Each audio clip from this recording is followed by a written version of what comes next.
துணிச்சலான பெண்ணியின் சாகசமும் நல்ல பழக்கங்களும் ஒரு காலத்தில் சன்னிவேல் என்ற வெயில் நிறைந்த கிராமத்தில் பென்னி என்ற ஒரு சிறிய கரடி வசித்து வந்தது.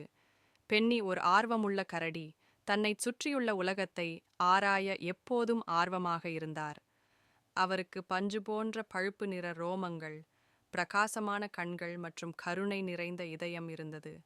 பென்னி தனது நண்பர்களை நேசித்தார். லூசி என்ற ஞான ஆந்தை, விளையாட்டுத்தனமான அணில் டிம்மி மற்றும் மென்மையான மான் பெல்லா. ஒரு பிரகாசமான காலை ஸ்பார்க்லிங் ஸ்ட்ரீம் அருகே விளையாடிக் கொண்டிருந்தபோது பென்னி லூசிக்கும் டிம்மிக்கும் இடையிலான உரையாடலை கேட்டார். பெரியவன சாகசம் பற்றி நீங்கள் கேள்விப்பட்டிருக்கிறீர்களா?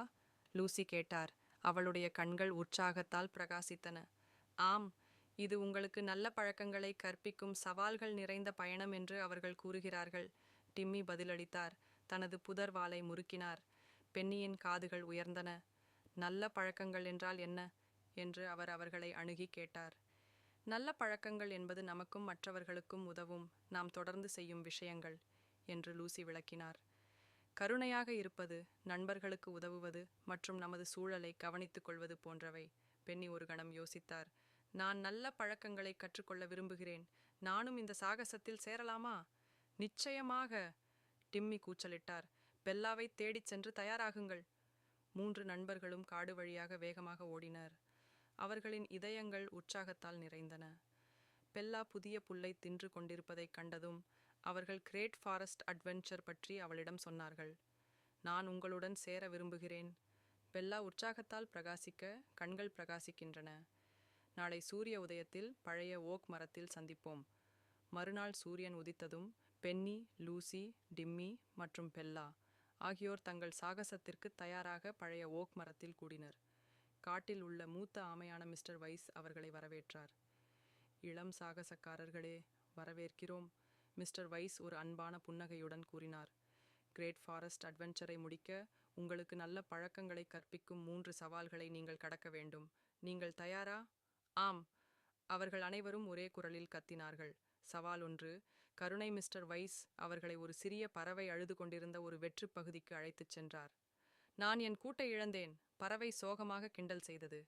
பென்னியின் இதயத்தில் ஒரு இழுப்பு உணர்ந்தான். நாங்கள் உதவ முடியும் என்று அவன் சொன்னான். நண்பர்கள் ஒன்றாக கிளைகளையும் இலைகளையும் சேகரிக்க வேலை செய்தார்கள். பென்னியின் வலிமை, லூசியின் ஞானம், பெல்லாவின் மென்மை மற்றும் டிம்மியின் விளையாட்டுத்தனத்தால் அவர்கள் சிறிய பறவைக்காக ஒரு வசதியான கூடு கட்டினார்கள். மிக்க நன்றி, பறவை மகிழ்ச்சியுடன் சிலிர்த்தது. நீ எனக்கு கருணையின் சக்தியை காட்டிவிட்டாய். சவால் 2. மற்றவர்களுக்கு உதவுதல். அடுத்து அவர்கள் ஒரு சேற்றுப் பாதையில் வந்தார்கள். அங்கு முயல்களின் குடும்பம் சிக்கிக் கொண்டது. எங்களுக்கு உதவுங்கள், எங்களால் கடக்க முடியாது என்று அவர்கள் அழுதனர். தயக்கமின்றி பென்னியும் அவரது நண்பர்களும் ஒரு கோட்டை அமைத்தனர். பென்னி தனது வலுவான பாதங்களை பயன்படுத்தி குச்சிகளைக் கொண்டு ஒரு பாலத்தை உருவாக்கினார். அதே நேரத்தில் லூசி முயல்களை வழிநடத்தினார். டிம்மி அவர்களை உற்சாகப்படுத்தினார். பெல்லா மென்மையான வார்த்தைகளால் அவர்களை ஊக்குவித்தார். எங்களுக்கு உதவியதற்கு நன்றி என்று முயல்கள் பாலத்தின் குறுக்கே பாதுகாப்பாக குதித்தன. மற்றவர்களுக்கு உதவுவது எவ்வளவு முக்கியம் என்பதை நீங்கள் எங்களுக்கு கற்றுக் கொடுத்தீர்கள். சவால் 3. சுற்றுச்சூழலை பராமரித்தல். இறுதியாக பூக்கள் நிறைந்த ஒரு அழகான புல்வெளியை அடைந்தனர். ஆனால் எல்லா இடங்களிலும் குப்பைகள் சிதறிக் கிடப்பதை அவர்கள் கவனித்தனர். ஓ இல்லை, நாம் இதை சுத்தம் செய்ய வேண்டும், பெல்லா கூச்சலிட்டார். ஒன்றாக வேலை செய்து நண்பர்கள் குப்பைகளை எடுத்து வரிசைப்படுத்தி மறுசுழற்சி குவியலில் வைத்தனர். அவர்கள் சுத்தம் செய்யும்போது தங்கள் வீட்டை பராமரிப்பது எவ்வளவு முக்கியம் என்பதை பற்றி பேசினர். இப்போது எவ்வளவு அழகாக இருக்கிறது பாருங்கள், டிம்மி மகிழ்ச்சியில் குதித்து கூறினார். அவர்கள் முடித்ததும் மிஸ்டர் வைஸ் தோன்றி பெருமையுடன் சிரித்தார். நீங்கள் பெரிய வன சாகசத்தை முடித்துவிட்டீர்கள்.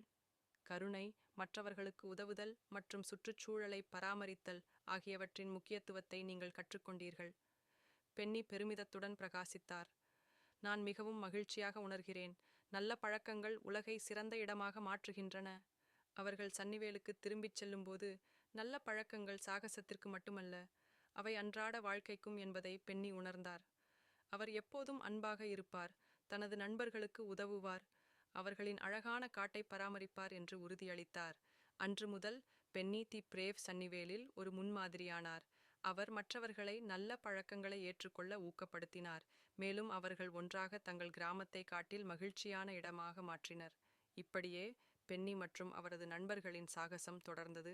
சிரிப்பு, கருணை மற்றும் நல்ல பழக்கங்களின் மகிழ்ச்சி ஆகியவற்றால் நிறைந்தது.